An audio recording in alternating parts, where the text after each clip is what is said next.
Nashville on that, man. On that, a food truck festival. What's going on, my good people? Once again, we back at it. We got my main man. We got Eugene in the building.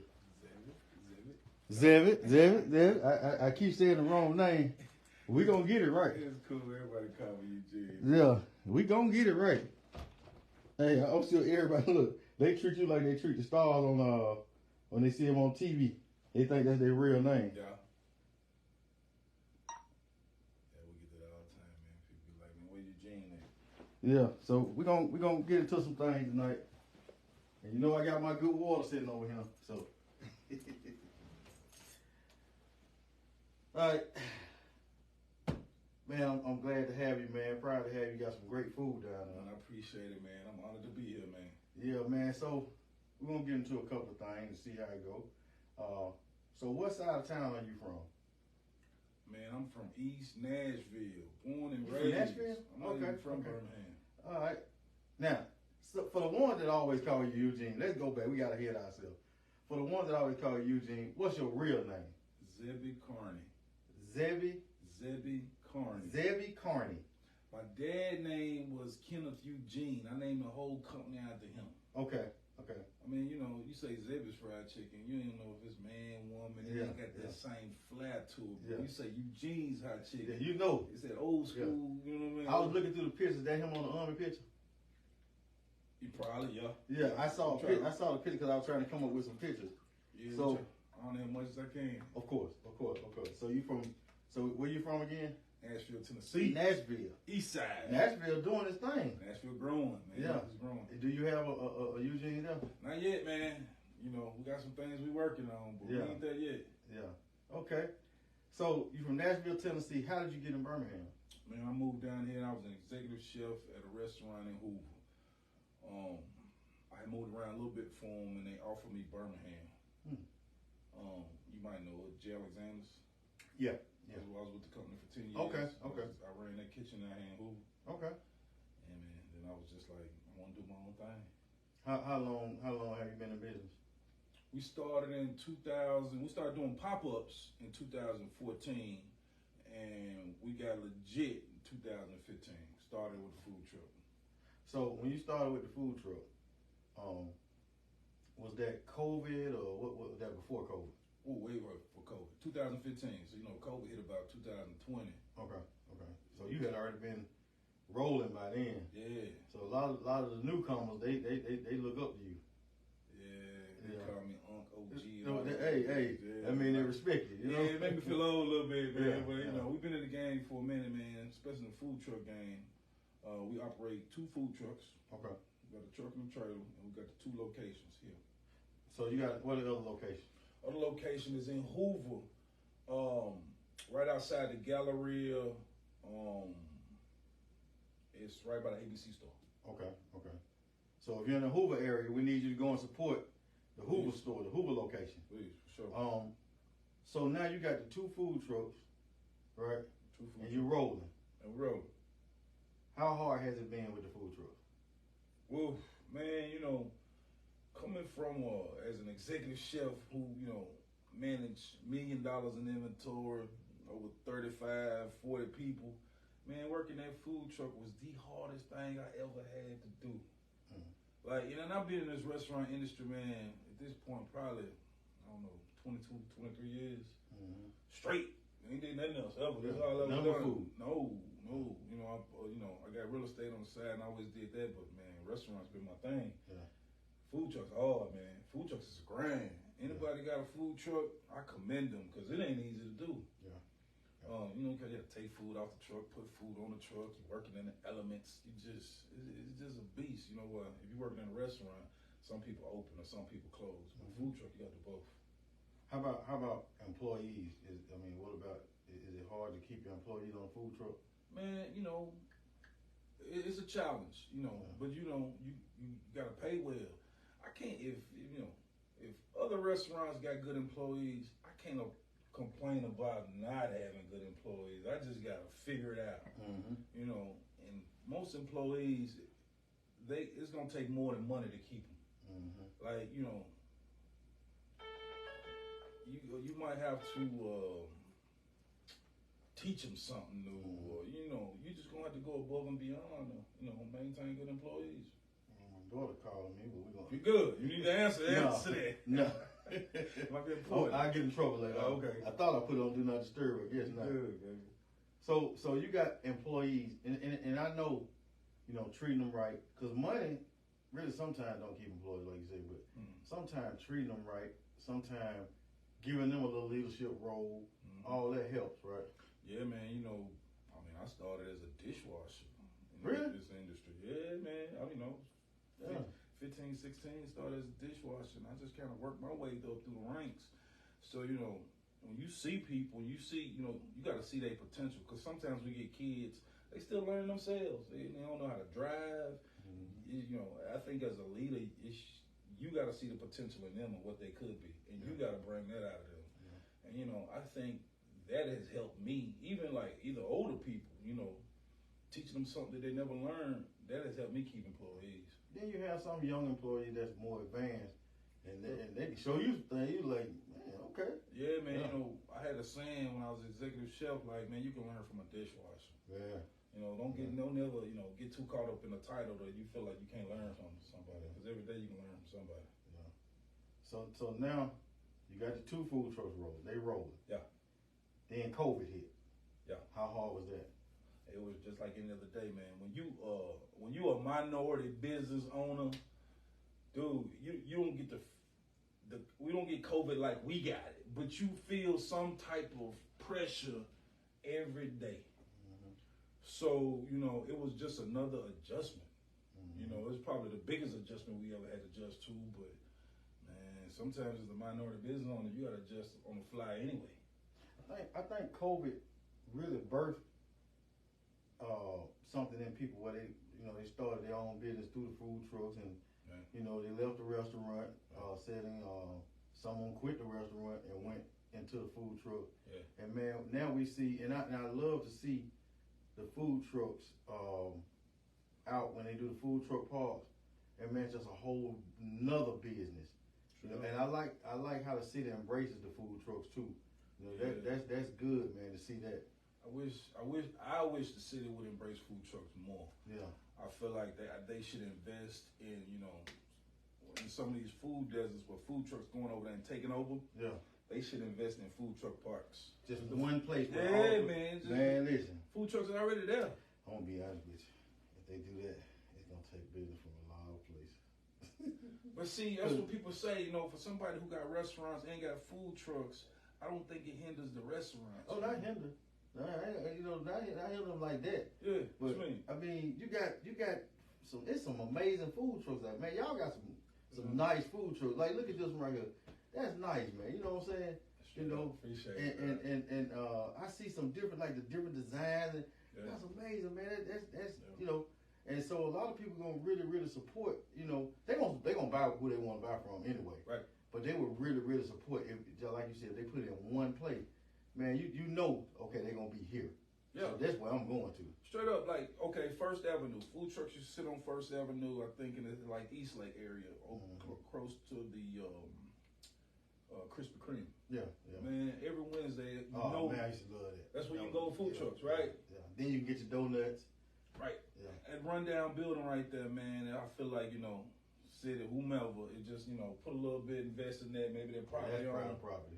That's private property. Yeah. Well, something similar to that. Yeah, something similar to that, yeah. Yeah, and I think you do that all over the city. I think, that's not because everybody don't want to go to the east side. Right. So if you have, that is a great idea, because you have like a food truck desert over here. You got one designated for First Avenue, downtown. Right. You got one designated, and you can make your choice of where you want to go. Right. Yeah, man, that'll be good. That's something we need to bring in more revenue for the city. Yeah, we need to pitch that. Yeah. We need to pitch that idea. Right. So now you made it through COVID. Right. Yeah. I mean, COVID was a challenge, man. Getting back to COVID. Real quick, let me touch on that. Our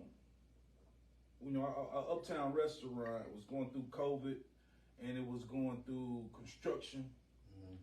And we opened a restaurant during COVID. So we opened our Hoover location because our uptown location, you couldn't get to it. Like, we used to have to draw a map to how to get to our location. Okay. Because all the construction down the city walk, that nice city walk y'all see now, in a nice stadium, it was killing us. Yeah. So what we did, we opened the Hoover location, and we kind of used, we never closed our Uptown location, but we kind of used it as a commissary kitchen. And we ran 2 food trucks out of there. And, you know, those food trucks is, you know, that was a major part of the reason why we made it through COVID. Yeah. We just operated those 7 days. I used to see you rolling all the time. I used to be like, man. And I was glad to see that. And then when I saw the restaurant, I was like, whoa, hold up. Yeah, that was huge, man. That was huge. You know, just to see people, you know, stepping out. You know, stepping out on faith, man, just opening these food trucks, man, just rolling with it. And then a lot of these restaurants around was their commissary. I like that too. They you know, they let them get a chance. Cause I remember Kashif, your chef, he had a couple of people that he was their commissary. Yeah. You know, and I was like, man, that's cool. You know, so it's giving another opportunity for somebody to do something. Man, you know, food trucks and food trucks are like a low barrier to entry to get in a restaurant game. That's why you see a lot of people food trucks. A restaurant is much more expensive. So, you know, I think, you know, for those restaurants that got those food trucks as commissary, man, that's a huge benefit because they actually can get in the game now. Yeah. You know, without having to spend thousands of dollars. Yeah. So that's helpful. Yeah. Man. That's what we started. We started a commissary kitchen. Oh, really? Yeah, Chef's Workshop in Hoover. Okay. So somebody helped you out. Yeah, that's how I started. Yeah. We went from food truck, and food truck. We went to restaurant. Then we opened another food truck. Then we opened a second restaurant. Wow, man, that's crazy. Yeah. Man, I know every time I come in your place, man, I notice you got either police officers, you got working class people, you got military. I didn't see a lot of military in there. Yeah, that's good, man. That's huge, man. And then the food is good. Thank you. You know, for the first time I tried the whole wings, I guess. Whole wings, yeah. And man, the French fries, man, it was great, man. And you make your own sauce. Let's go with the sauce. Yeah, so I like to think a little bit of Chicken Joint is a scratch restaurant from my background as a chef. So if we can make it in the house, we make it in the house. From ranch to collard greens to all our spices. Man, we make a lot of stuff in house. Man, I tasted that blue cheese and that ranch, and I was like, man, make it in house. I know. I went. I said, hey, where y'all get this? She said, well, this house made everything. I said, okay. Yeah, man, they go back to my days as executive chef, man. Yeah. It's just, I try to bring, I try to think of my restaurant as a, old school restaurant that my granddad would be comfortable going to. But it's got to be like new, nice, and trendy. So, but that's what it is.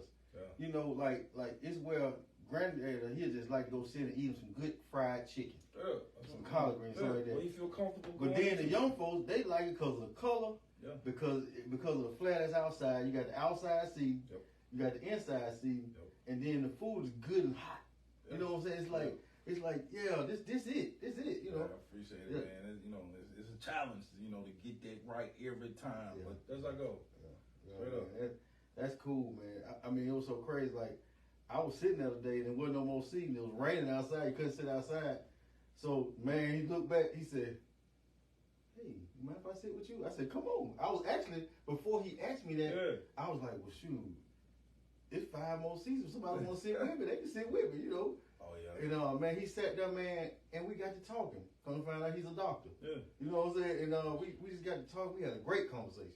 Yeah, man, when I think about it like grandmama's house, man. Yeah. Food bring people together. Yeah. And, and we get so many people, like you said, man, from police officers to city workers to lawyers to doctors. Everybody come there, man, and it's all about a good meal and just conversation. Yeah, man, I really enjoyed this conversation, really, and he enjoyed mine. Yeah, we got into some good conversation. It was just crazy over some good hot chicken. That's why we got the long community tables. Yeah, all our restaurants always got community tables. Yeah. You never know who you might meet. Never know. People enjoy themselves. And you just got to be open minded. I was open minded. I was like, man. I said to myself right before he walked, I said, well, shoot, I got all these. I said, shoot, somebody want to sit here, they can sit here. I said, man, I might make a new friend. He comes in a lot. Yeah, I'm down there today. And he got jury duty. That's why. He said he walked from there. He said, man, I walked. What's the place? Skyview, right down the corner where the county is. The new restaurant. It's a new little restaurant. Oh yeah, I can't think of the name of it. So it's raining. It's pouring down raining, and man, the line was from the counter all the way back out the door. Oh wow. And he said he was gonna go there, and I said, man, did you see that line? He said, yes. He said, I said, well, shoot. That's awesome for her, man. Yeah, that's awesome. I thought that was real good. I stop by there and I get breakfast sometimes. Man. I gotta stop by there because you know usually I'm just rolling. You know what I'm saying? So I'm gonna stop by there and get breakfast. I ain't know you did breakfast. Support is so important. Yeah, exactly. Yeah. So you got a new restaurant where Maryland's was, and right there across from Alabama Power. Oh yeah, I haven't been there yet. I've been going there. They pretty cool, man. Yeah, man. He give you a bowl of soup. Whatever you want, he gonna give you a bowl of soup. Yeah. Right. He gave me a bowl of chicken noodle soup, and the last time he gave me sweet pea soup. I had never had that, but man, that water was so hot, man. Was it good? It was very good, but the water was hot. I mean, when I hit it, it burned my tongue. I was like, whoa. I ain't never had it. You gotta let it cool down. Okay. But yeah, go check it out, man. I'm gonna try it. I can't think of the name of it, but it was what Maryland was. Yeah, I know exactly. Yeah, man. So now you got the restaurant, you got the downtown location, Hoover location. Mm-hmm. So what's next? Man, growth. You know, I think COVID kind of set us back. And, you know, I wanted to be, you know, well removed from COVID before we start trying to grow. Yeah. But the goal is to grow it, man. You know. So Nashville location. Well, I don't want to speak about it yet, man. But you know, we looking at different options. You know, just Nashville is home. Nashville is home. Nashville is home. My mom. That might be the biggest location. Oh, I don't know, man. My mom lived there. You know, my sister, all my family still live in Nashville. How many brothers and sisters you got? I got 3 sisters and a brother. Okay. Yeah. Okay, that's cool. And they, you know, everybody's still at home. Everybody's still in Nashville. Yeah. Do they ever come down and check out the restaurants? Oh yeah. You know, I got 2 sons, man. They come down and visit for Thanksgiving and holidays. My mom, you know, she hop on the interstate at any given time because she got grandkids. Yeah. Man, I see you got a lot of young people working, man, but they business. They don't be back there playing. They actually working, like doing their thing. Yeah, and every time I go in there, they wipe it down, they move, they put some new stuff out at the storage room. I'm like, man, these young folks be working. Yeah, man, you got to create a culture for them. You know, for one, you know, we just try to create a culture, and then we try to create a place for them to grow and learn. Because what I found out is, man, they'll leave you for 50 cents. Right? Yeah. But if you teaching them something and they learning, then they're more likely to stay with you. I read a book, man, A.G. Gaston book, you know, first black millionaire in Birmingham. And I'm thinking, man, how did he open so many businesses in the 60s, which, you know, the civil rights era, and he was still able to thrive? Because he created a school. Yeah. And I can't create a school, but, you know, I can feed into them young people and try to, you know, just give them something new. I can. You're right. Let me not say can't ever. I can create. But he did say this in his book: find a need and fill it, and that's what he did. Yeah. He found the need and he filled the need. And that was good. With the funeral home, with the bank, with the A.G. Gaston Boys Club. He used to sell buttons when he was younger. He sold insurance in the plant where he was working, and so on and so on and so on. So he found a need for what people needed, and he filled it. I did too. Yeah, exactly. That's what I was just gonna say. Like with your chicken, man. Listen, you found a need. Everybody cooking chicken, right? Yeah, everybody's cooking chicken. All right, everybody cooking chicken. But your twist on it, the taste of your chicken. Now you can say, well, I love Popeyes, I love Green Acres, I love this, I love that, right? But it just depends on your twist, right? And people like your twist. It's always doing good business. Yeah. And you got a restaurant right behind all the so-called bigger restaurant, and you still doing good. Yeah, you know they offered us to go into that space, right? Yeah. To one of those, I think, where the pizza place was. Oh yeah, that's why they wanted us to go first. Yeah. Man, well, when I got to thinking about it, man, I was just thinking old school chicken joint. I wanted a spot that said old school chicken joint, but new, nice, and trendy. And you know, when we saw that space on that corner, no one was down there but us and Miss Loretta. And I think the lawyer was there at that time, but no restaurant spaces. And man, that space just spoke to me, man. Yeah. I was like, man, this little corner, this gonna be. Now it's nice because they got, you know, the Uptown Park right there. I got my new neighbors, K&J, Uptown Jazz. Mm-hmm. So, you know, it's a pretty dope little corner to be on right now. But I remember, you know, in the first few years, I was down there by myself. Just imagine, man, you know, looking at your spot, right, small. Just imagine this is how I feel. I don't know if this is true or not. Yeah. But a lot of people used to love the big clubs. Yeah. Now they like small, intimate bars. Yeah. They like lounges, little small lounges. Yeah. And you say, well, man, that thing stay packed. It's small, but this is where people like to come to. Mm-hmm. You know what I'm saying? So, like, look at Denham. I don't know if you've been to Denham. No, I've been by there, but you know, I know the space. I know the owner. It's nice. Yeah. Malik doing a good job. You know, him and Dan, they doing a good job. But it's small, but man, that's the vibe. You know, and it's grown folks. Yeah, man, and don't nobody want to play them big box rents no more, man. Like, yeah, that's another thing we need to get into. You know. So we talked about before we went live how businesses are closed. A lot of businesses closed down, like 5 on the south side. I said, Pop over there yesterday, he said, son, they closed down permanently. Yeah. I'm like, I eat that on Saturday. That's my spot. You know, when I get off, I go there and give me some chicken and waffles, something like that, you know. So, but speak about what you said in Avondale. Well, you know, I don't think it's all, you know, like when, you know, I see people post and they like, you know, what's going on, these restaurants closing down.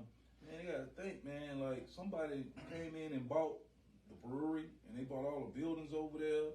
So it ain't always the restaurants or the, you know, the businesses are shutting down on their own dime. It could be just, you know, the landlord going up on a rent because they want to get them out so they can renovate the place. So, you know, man, you never know. That's what happened with Manchester City Grill. Yeah, they want to renovate. Yeah, they want them out. They went up tremendously on the rent. Exactly. 25 years, 30 years being in business, you know, 40 years being in business with Mr. Robert Hill, and they just went up tremendously. Like, wait a minute. Man, you know, they ain't making no more real estate. And then you get, you know, downtown start booming, so of course the value of everything going up. So people like, whoa, you know, I was getting this rent, but I could be getting this. So, you know, that's a business decision. So, man, do you ever think you would move to Avondale if the rent was, if you can get a building, you can buy a building? No, man. You know, I'm not opposed to Avondale. Our food truck started in Avondale, right? Okay. So when I was at J. Alexander's, that was where I worked. On Friday and Saturday night, my food truck sat at Saturn every Friday and Saturday night for like 6 months. That's the only place you can find Eugene's. So I love that neighborhood, and I will always love that Avondale neighborhood. But you know, for us, our business model, we gotta be in high traffic areas. Yeah. And you know, the neighborhood, it brings a crowd, but for us, it wasn't a high traffic enough to put a restaurant there.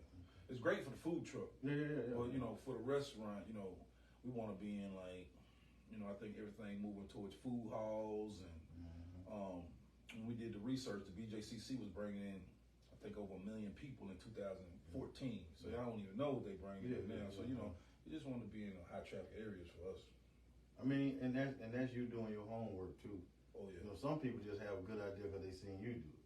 True. Right? True. And so now, when it ain't working for them, they're like, "Hey man, I just wasted all this money. What happened? You know, you didn't do your homework. You didn't do your demographics. You know what I'm saying? So yeah, that. But I will say, not to cut you off, we got a building in Woodlawn, and I'm gonna open up a commissary kitchen over there. I feel like a commissary kitchen will do great in the neighborhood because it'll bring more people to the neighborhood. But it ain't quite. Not to say it's not ready for a restaurant because the restaurant's over there. It's just not the area for us. For a commissary kitchen, I think it'll do great because it's bringing people to the area. You can put commissary kitchens everywhere, and since there's so many food trucks, it's a need for that too. Woodlawn is growing very fast. Very fast. They're doing some good stuff in Woodlawn. They got some great little areas that they're doing, and I mean, to see Woodlawn, I went to Woodlawn High School, but to see, you know, how it's done just boomed in certain little spots, and it's still booming, man. It's just coming fast too. Yeah, we bought the commissary kitchen we about to open. It's gonna be called the Woodlawn Cookhouse. It's right across the street from Woodlawn High School, right behind. Not on the village yet. Yeah, it was the old, I think Moe's Hair Salon, right behind Aladdin Cleaners. That's 22. Building. Yeah. We're gonna put a commissary kitchen there. It's gonna be called the Woodlawn Cookhouse. That's gonna make that whole little spot around there just that's gonna be nice. It's a need. It's needed. Yeah, man, that cleaners used to jump. For real, man. Yeah, I wanted that cleaners bill. For real? Yeah, but you know, I guess environmental stuff for cleaners, man. Yeah. So I stay away from it. Man, I gotta ask, yeah. Cause I'm gonna ask this question. Cause you done did some good stuff, so what would you tell a younger you? Oof. That's a good question. Man. You know, me personally, I feel like every mistake I made got me here. Okay. So, you know, I can't say, you know, I would tell a younger me, you know, don't do this, don't do that, because, you know, it took all that for me to get here. You know, the bad stuff, the good. Man, but, you know, what I try to tell my younger people is get comfortable being uncomfortable. That makes sense. Because, you know, we get so caught up in our comfort zone, man, that we don't want to, you know, change, or we don't want to sit beside somebody in a restaurant because we just, you know, too uncomfortable. You never know who you're going to meet. You never know what you're willing to learn if you just step outside your comfort zone. Yeah. I think, you know, we get taught of, you know, it's got to be one way, but, you know, it ain't always one way. So I think that's it. Man, that's outside good, comfort man. zone. I mean, I like that. And that type of thinking will help somebody else move to the next level. Because somebody's comfortable being comfortable. Good. Right? You can't grow in the comfort zone, man. Because you're doing this. Yeah. Can't then get out, can't then get in. Yeah. Yeah, and you know, I was like that, man. For so long, man, I ain't want to try new food. You know, meat and potatoes kind of guy. I don't want to do nothing different. I don't want to leave my side of town. You know, and you know, to grow, you got to get outside the comfort zone. You got to get outside the comfort zone. Yeah. If you had to give advice to not just a young person, to anybody in business, what advice would you give? Think about that, man. Like, you know, I think about what I tell my 11-year-old, my 7-year-old. Man, this ain't easy, y'all. The running the business is not easy. I mean, you know, it's hard to. I tell a buddy, man, pick your hard, right? It's hard to, you know, go for greatness, but, you know, it's hard to be on the other side. So you gotta, you know, pick which hard you want, but go for it, man. Like, you know, try to be great at something, you know, like don't just coast. Yeah. If you're gonna learn something, you know, go all in and learn it, man. If it's, you know, you learning Spanish or something, you know, just put 100% effort in it. Yeah. Bring a good attitude to it. You know, two things that cost you nothing is attitude and effort. So, you know, bring attitude and effort. Yeah, it costs you. It don't cost you nothing. Nah, just bring that to the table. You go far with just that. Man, I think you have given us a good insight on business, on food trucks, on life, man. And not being, you know, don't be scared to leave your town. Like, you from Nashville, you can't make a whole nother name. Man, let me tell y'all, man. And you know, I tell, you know, the young people at work, man, leave your town. Yeah. Like, you know, you can always come back. Yeah. But I feel like, man, one of life's hacks is leave the city that you grew up in. Because that will help you become uncomfortable. Because you're going to be put in a lot of uncomfortable situations. So I would say, man, because when I got to Birmingham, I think I see Birmingham a little bit differently. Even now, you know, I'm always thinking about, you know, I see opportunity where some people don't see opportunity because they from here. And if I was in Nashville, you know, somebody coming in would probably see opportunity where I wouldn't see it. Yeah. So, you know, I think that's one of life's hacks is leave the city that you, just for a little while, even if it's just for a little while. Just get to see something different. Just see something different. Yeah. Man, that's good stuff, man. Man, look, man, I really appreciate you stopping by, man. I've been saying, I'm going to tell you, the way you embraced me when I first started seeing you, man, I appreciate that, you know. Awesome. And you embraced me, you know, you always been nice to me, man. So it was an easy no-brainer for me to be like, man, can I get you on the podcast? And you was like, yeah, okay, cool. You know, I want to thank you for coming on, man. I need one of Eugene's pullovers. Done, son. You got it, man. Just text me the size, man. We make that happen. Yeah. So I'm gonna do something right quick. I'm gonna give a shout out to our sponsors, Green Acres Chicken downtown. I still eat Green Acres. Green Acres Chicken, Ensley, Yo Chef Surf and Turf, and Partners Tires, and Blaze Hookah Lounge. So we're gonna give a shout out to our sponsors and tell them thank you for all you do. And I want to thank you for liking and sharing, for helping our Facebook go live, go do numbers. Thank you for real. I mean, I would have never expected. So each week we thank you for just tuning in and liking and sharing and telling somebody else about us. So at this time, man, I want to thank you again, man. I really appreciate it. Anytime. I know you've been there because you work. When I saw you working hard. Oh yeah, I'm in it. Yeah.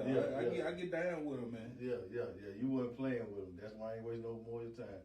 So man, look, man, I appreciate you and I appreciate you. For sure.